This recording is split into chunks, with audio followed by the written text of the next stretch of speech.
Hello students, तो welcome to second lecture of structure of atoms and nuclei. पिछले lecture में हम लोगों ने रदरफोर्ड एक्सपेरिमेंट से पहले वाला मतलब जिगर मार्जन एक्सपेरिमेंट के सेटअप के बारे में पढ़ा और उसके ऑब्जर्वेशंस पढ़े। आज हम लोगों का टॉपिक उसके आगे का है, which is Rutherford's atomic model. जिगर मार्जन के जो एक्सपेरिमेंट हुआ था उसके जो ऑब्जर्वेशंस थे उन्हीं को स्टडी किया अर्नस्ट रदरफोर्ड ने, और उन ऑब्जर्वेशंस को स्टडी करके उस गोल्ड फॉइल के एक्सपेरिमेंट पे, सभी को याद आ रहा है ना, सभी ने देखा है वो लेक्चर। उसमें गोल्ड फॉइल वाले एक्सपेरिमेंट के जो ऑब्जर्वेशंस थे कि कुछ अल्फा पार्टिकल्स, कुछ अल्फा रेस कैसे डिफ्लेक्ट हुई थी, उन ऑब्जर्वेशंस के आधार पे रदरफोर्ड ने एक एटॉमिक मॉडल दिया। Okay, and that atomic model was known as Rutherford's atomic model. काफी रिवॉल्यूशनरी कॉन्सेप्ट था ये, रिवॉल्यूशनरी आइडिया था एटॉमिक मॉडल में। परफेक्ट तो नहीं था लेकिन काफी हद तक इसने अच्छा एक हम लोगों को एक पिक्चर दिया एटम का। ओके, फिर बाद में इसमें भी करेक्शन हुए हैं और बाद में वो हम लोग बाद में पढ़ेंगे, लेकिन अभी आज हम लोगों को पढ़ना है what is actually Rutherford atomic model, उसका क्या बोलना था। Okay, so without wasting our time will start with our topic Rutherford's atomic model. तो देखो, रदरफोर्ड की पहली बात ये थी कि सिंस बहुत सारी जो अल्फा पार्टिकल की जो रेस थी, है ना, हीलियम न्यूक्लियाई की अल्फा पार्टिकल की जो रेस थी वो अनडेविएटेड पास हुई थी। सबसे पहला था ना, जिगर मार्जन का पहला ऑब्जर्वेशन था। तो इसी ऑब्जर्वेशन को आधार में रख के उसने क्या बोला कि एटम जो है ये स्फीयर है और इसके सेंटर में एक पॉजिटिवली चार्ज्ड न्यूक्लियाई है। कैसा? एक स्फीयर है ये एटम, एक स्फीयर के अंदर एक छोटा सा स्फीयर है। तुमने वो पोले में फुग्गे के अंदर फुग्गा देखा है ना, बस वही है। बड़ा वाला फुग्गा एटम है, अंदर वाला फुग्गा न्यूक्लिया है। वो बहुत छोटा है लेकिन कैसा है? Positively charged. तो पहला पॉइंट उसका यही था, Rutherford suggested that atom is a sphere consisting of a very small centrally located positively charged nucleus. Okay, समझ में आया? पहला ऑब्जर्वेशन सभी को ध्यान में आया? ओके, अब उसने क्या कहा, इसके साइज के बारे में कहा। ये जो पॉजिटिवली चार्ज न्यूक्लियस था ना, इसके साइज के बारे में उसने एक आइडिया दिया। क्या कहना था उसका साइज के बारे में? कि इसकी जो साइज है काफी छोटी है, 10 फर्मीमीटर। 1 फर्मीमीटर यानी 10⁻⁻15 मीटर। तो 10 फर्मीमीटर के आसपास इसकी रेडियस है, स्फीयर है तो रेडियस होना चाहिए। तो इस न्यूक्लियस की रेडियस थी 10 फर्मीमीटर, जो कि एक एटम के साइज से 10⁻⁵ टाइम्स छोटा, 10⁻⁵ टाइम्स छोटा था। कौन? न्यूक्लियस। एटम इतना बड़ा था। यानी इमेजिन कर पा रहे हो? चलो ये चीज को मैं इमेजिन करा के बताता हूं कि न्यूक्लियस के कंपैरिजन में 1,00,000 गुना, 10⁵ यानी 1,00,000 होता है ना, 1,00,000 गुना बड़ा था एटम। समझ रहे हो? इतना बड़ा एटम है, उसके कंपैरिजन में न्यूक्लियस इतना छोटा। एक्चुअली ये है, एटम के कंपैरिजन में न्यूक्लियस 10⁻⁻5 टाइम्स है। ओके, हिंदी में समझना है, मराठी में समझना है, 1,00,000 गुना हा न्यूक्लियस आहे ॲटम आहे न्यूक्लियसच्या कंपॅरिझन मध्ये, 1,00,000 गुना टाइम्स मोठा आहे। कौन? एटम। मराठी? ओके, सो समझ में आया ना सभी को? Marathi, I tried Marathi. Okay, तो समझ में आया सभी को? ओके, सो ये था नेक्स्ट पॉइंट हमारा कि the size of the nucleus was about 10 फर्मीमीटर, which is about 10⁻⁵ times the size of atom. Okay, clear with this? अब तीसरी बात उसने क्या बोला कि एटम के अंदर का पॉजिटिव चार्ज जितना भी है सारा का सारा न्यूक्लियस के अंदर भरा है, और एटम का पूरा मास 99% मास, पूरा नहीं बोल सकते हम लोग, 99.9% मास न्यूक्लियस के अंदर है। ओके, न्यूक्लियस के अंदर एटम का 99% मास है, बस जो 0.1% मास जो है ना, 99.9 न्यूक्लियस के अंदर है, तो 0.1% मास बाहर घूम रहा है। ओके, तो अगला पॉइंट क्या था? द एंटायर पॉजिटिव चार्ज, सारा positive charge and most of the mass about 99.9% is concentrated in the central nucleus. ये न्यूक्लियस के अंदर है। समझ में आया सबको? Clear with this? Now electrons के बारे में कहा उसने। इलेक्ट्रॉन्स जो कि निगेटिवली चार्ज है, ये रिवॉल्व कर रहे हैं न्यूक्लियस के अबाउट, न्यूक्लियस के आजू बाजू in circular orbits. Circular orbits में न्यूक्लियस के आजू बाजू इलेक्ट्रॉन्स घूम रहे। Okay, clear with this? Now और ये ऑब्जर्व किया गया क्योंकि सिंस एटम का साइज बहुत बड़ा है न्यूक्लियस के कंपैरिजन में, तो उसने ये भी कहा क्योंकि सिंस बहुत सारे जो अल्फा पार्टिकल्स थे वो अनडेविएटेड पास हुए थे, मतलब बीच में रास्ते में कुछ नहीं आया उनके, ये रेज आई, ये एटम था, बहुत खाली जगह थी और सीधा निकल गए, वो खाली जगह से सीधा निकल गए। तो क्या बोलना था उसका कि the space between the orbits of electrons and the nucleus is empty, खाली है, कुछ नहीं है, एकदम खाली। समझ में? तो बस कितना सिंपल है ना रुदरफोर्ड एटॉमिक मॉडल, बस ये 5 पॉइंट्स हैं, 5 पॉइंट्स याद रखना है ना। सजेशन है कि इसको लिख लो, पूरी चीजें, लेक्चर को पॉज करके सारी चीजें लिख लो, है ना। ओके, तो अब ड्रॉबैक्स क्या थे, मतलब उसने ये सब तो बोल दिया, गलतियां थी कुछ, है ना। वो गलतियां क्या की, यानी कौन सी चीजें वो एक्सप्लेन नहीं कर पाया, कौन? रुदरफोर्ड, उसके बारे में बात करेंगे। So next topic is drawbacks of Rutherford's atomic model. बस 2 ही ड्रॉबैक थे इसके अंदर, 2 ड्रॉबैक्स। ओके, वो 2 ड्रॉबैक्स पढ़ने से पहले तुमको एक कुछ बातों का जानकारी होना चाहिए। सबसे पहला ड्रॉबैक जो था वो था stability of atom, stability of atom. Okay, ये देखो इंटरेस्टिंगली समझेगा, ये मैंने टेक्सचुअल लैंग्वेज से थोड़ा अलग लैंग्वेज में लिखा है, यहाँ पे समझने में आसान होना चाहिए, इसलिए देखो क्या कहा उसने। मैक्सवेल ने बोला, मैक्सवेल, अब रुदरफोर्ड को बाजू में रखो, मैक्सवेल को पिक्चर में लाओ। मैक्सवेल ये बोला कि जो भी चार्ज पार्टिकल एक्सेलरेट होता है, any charge particle which is accelerating, it always emits energy in the form of electromagnetic waves. ये मैक्सवेल बोल के गया था। ओके, क्या बोला मैक्सवेल? कि जो भी चार्ज पार्टिकल एक्सेलरेट होगा वो क्या करेगा? इलेक्ट्रोमैग्नेटिक वेव्स के फॉर्म में एनर्जी रेडिएट करेगा। पहली बात।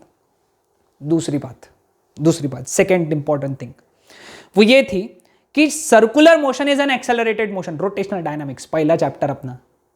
क्या बोला है उसके अंदर? क्या बोला है कि हर सर्कुलर मोशन एक्सेलरेटेड मोशन है। अब ये दोनों बातें याद रखते हुए पहले बात पे आते हैं अपन, पहले ड्रॉबैक पे आते हैं। इलेक्ट्रॉन्स कैसे घूम रहे?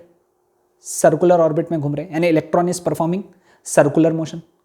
Circular motion is an accelerated motion, तो electrons are performing accelerated motion. Electrons are क्या है? इलेक्ट्रॉन्स क्या है? चार्ज है ना, तो charge is performing accelerated motion. Charge performing accelerated motion. Maxwell क्या बोला? एनर्जी रेडिएट होना चाहिए, एनर्जी बाहर निकलेंगी, उस इलेक्ट्रॉन से एनर्जी बाहर निकलेंगी। Okay, electrons will radiate energy, तो जितने एनर्जी से वो घूम रहा था उसमें से कुछ एनर्जी बाहर निकलते जाएंगी। तो जब वो बाहर एनर्जी निकलेंगी तो उसका रेडियस कम होते चला जाएगा, कम होते होते वो न्यूक्लियस में स्पाइरल पाथ फॉलो करके न्यूक्लियस में गिर जाएगा और एटम कोलैप्स हो जाना चाहिए। बट एटम कहाँ कोलैप्स होता है? मतलब जब उसको बोला गया कि भाई तेरे हिसाब से तो ऐसा होना चाहिए था, लेकिन एटम तो कोलैप्स नहीं हो रहा है, एटम तो स्टेबल है, तो वो एक्सप्लेन नहीं कर पाए स्टेबिलिटी ऑफ एटम। समझ में? चलो इसको पॉइंट वाइज देख लेते। जितना मैंने समझाया, ये हिंदी में समझाया, कंसेप्ट समझाया, पॉइंट्स तुमको बोर्ड एग्जाम में क्या लिखना है देखो। The circular motion is an accelerated motion, is accelerated motion and according to Maxwell's equation, Maxwell का इक्वेशन के हिसाब से accelerated charge radiates energy. Okay, दूसरा, thus electron should continuously emit energy, because electron circular motion perform कर रहे हैं और electron charge है। This implies that energy of accelerated electrons should therefore continuously decrease and it should follow inward spiral path to finally fall into the nucleus. वो nucleus में गिर जाना चाहिए। But electron revolves around the nucleus without falling into it. Electron गोल घूमते रहता है nucleus के आजू बाजू गिरे बगैर। Thus Rutherford could not explain stability of the atom. Rutherford explain नहीं कर पाया। ओके, तो ये था हमारा पहला ड्रॉबैक, हमारा मतलब रुदरफोर्ड का पहला ड्रॉबैक था स्टेबिलिटी ऑफ एटम। दूसरा ड्रॉबैक क्या था उसका? Second drawback. Okay, second drawback was atomic spectra. Okay, he could not explain atomic spectra. अब एटॉमिक स्पेक्ट्रा क्या है, इस पे अगला लेक्चर बनाया हुआ है मैंने। ओके, अगला लेक्चर एटॉमिक स्पेक्ट्रा के बारे में ही है।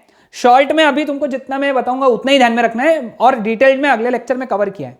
ओके, सिर्फ इतना ध्यान में रखना है तुमको कि जब भी इलेक्ट्रॉन ट्रांजिट करता है, जब भी इलेक्ट्रॉन लूज करता है एनर्जी, इतना ध्यान में रखो, शॉर्ट में याद रखो।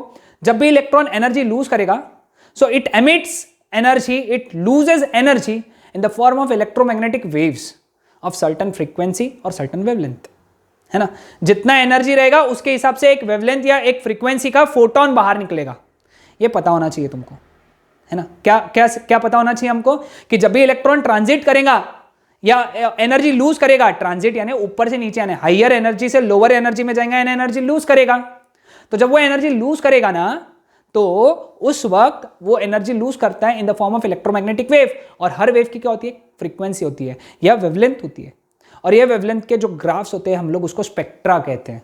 वेवलेंथ का जो ग्राफ होता है ना, वेवलेंथ को हम लोग एक डिनोट करते हैं एक स्ट्रक्चर या पिक्चर से, उस पिक्चर को हम लोग स्पेक्ट्रम कहते हैं, स्पेक्ट्रम। बेसिक समझ में आया क्या? इतना ध्यान में रखो, बाकी डिटेल में नेक्स्ट वीडियो में है।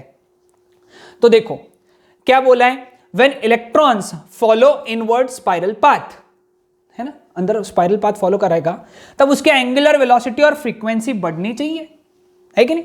क्योंकि उसका रेडियस कम होते जा रहा है ना, रेडियस कम होते जा रहा है तो वेलोसिटी ओमेगा को बढ़ना पड़ेगा, फ्रीक्वेंसी को बढ़ना पड़ेगा, यानी धीरे है, धीरे धीरे धीरे धीरे धीरे ऐसा, यानी जैसे जैसे पास में आएगा वो न्यूक्लियस के इनवर्ट स्पाइरल पाथ फॉलो करके वो पास में आएगा, उसकी एंगुलर वेलोसिटी यानी वो ताकत से घूमेगा, गोल घूमेगा, उसकी फ्रीक्वेंसी बढ़ जाएगी, एंगुलर वेलोसिटी बढ़ जाएगी। अब बढ़ने से क्या होगा देखते हैं। एज अ रिजल्ट इसके वजह से they would emit energy with continuously increasing frequency, यानी उससे जो एनर्जी निकलने वाली है वो कांस्टेंट फ्रीक्वेंसी की निकलेंगी क्या? नहीं, वो इंक्रीजिंग फ्रीक्वेंसी से निकलेंगी। अब इसकी जगह एक शब्द और आ सकता है, डिक्रीजिंग वेवलेंथ। हाँ सही बात है, क्योंकि जब फ्रीक्वेंसी बढ़ती है तो वेवलेंथ डिक्रीज होती है। आया ध्यान में? हाँ, तो इसका मतलब यह है कि जब वो इनवर्ट स्पाइरल पाथ फॉलो करेगा तो उससे जो एनर्जी निकलनी चाहिए वो कैसी निकलनी चाहिए? कंटिन्यूअसली इंक्रीजिंग फ्रीक्वेंसी की एनर्जी निकलनी चाहिए। That is the atom should emit continuous spectra, उसको बोलते हैं कंटिन्यूअस स्पेक्ट्रा। क्या बोलते हैं? कंटिन्यूअस स्पेक्ट्रा, क्योंकि पर्टिकुलर वेवलेंस नहीं है हमारे पास में। 300 एंगस्ट्रॉम, 3000 एंगस्ट्रॉम, 4000 एंगस्ट्रॉम, 5000 एंगस्ट्रॉम, ऐसे पर्टिकुलर वेवलेंस नहीं है। 3000 है, 3001 है, 3002 है, 3003 है, 3004 है, ऐसा कंटिन्यूअस है। So we should get continuous spectra according to Rutherford, but experiment से ये नहीं पता चला। एक्सपेरिमेंट जब परफॉर्म किए गए, but experimentally it was observed that all the atoms exhibit line spectra, that is spectra of well defined frequencies, particular frequencies ही मिले। मतलब 3000 के बाद में 4000, सपोज फॉर एग्जांपल बता रहा हूं, 4000 के बाद में 5000, बीच में कुछ नहीं मिल रहा है हमको, कंटिन्यूअस नहीं मिल रहा है हमको वेल डिफाइंड मिल रही है। उस वेल डिफाइंड स्पेक्ट्रा को हम लोग बोलते हैं, है ना, हमको वेल डिफाइंड फ्रीक्वेंसीज मिल रही है। Thus Rutherford could not explain atomic spectra, वो एटॉमिक स्पेक्ट्रा एक्सप्लेन नहीं कर पाया। हाँ, इसमें एमसीक्यू क्या है या ध्यान में रखना है, atoms shows line spectra they do not show continuous spectra, ये एमसीक्यू याद रखना है। Clear with this? Clear with this? सबको ध्यान में आया? हाँ, ओके। तो ये था हमारा आज का टॉपिक, रुदरफोर्ड एटॉमिक मॉडल और उसके ड्रॉबैक। नेक्स्ट लेक्चर में हम लोग atomic spectrum, hydrogen atom spectrum खास करके इसके बारे में पढ़ेंगे। Okay, that's it.